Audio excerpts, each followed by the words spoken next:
Здравейте хора! Днес ще ви покажа как да си направите оверлей. Ако не знаете какво е оверлей, например, ето ми е камерата. Тук има едно квадратче, в нея слагам камера, тук може да пише Skype, Twitter и тъй. Сега. Оп. Сега. Това е туториал за OBS, как да се направите оверлей. Така, влизате тук, махате ги, не ги изключвате, после влизате в paint.net, правите на цял екран и после взимате гумата, правите на колкото искате и трите всичко. Трябва да стане всичко и тъй. Ей тъй.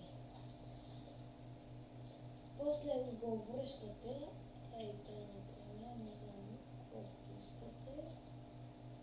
Аз на 25. После например взимате червеното и точвате ей тъй. Ей тъй. Ей тъй. И после тук.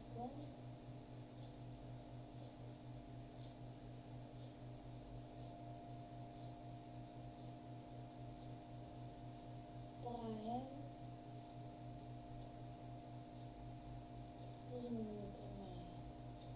текст, тъй, мирно черно, правим по-големи цифри.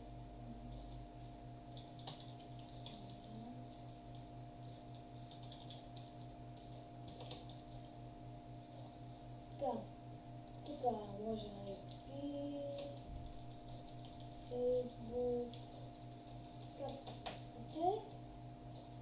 После натискате файл, Save As и ако имате папка, запазвате го във вашата папка. Аз имам папка, така просто over. Ще търсим туториал, да напишем и излиза.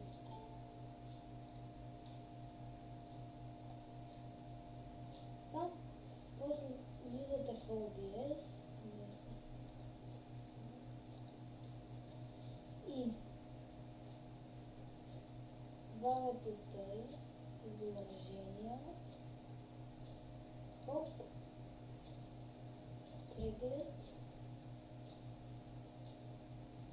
и аз мога изображение десктоп,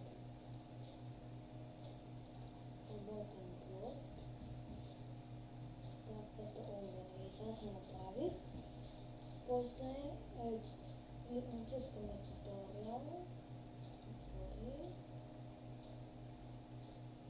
хоп,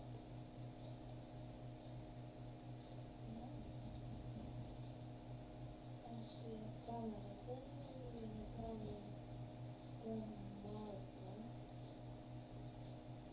така правим по-малко или там както искате, както трябва да се памти. И ето. Малко трябва да направим. Ей тъй. И си имате оверлей.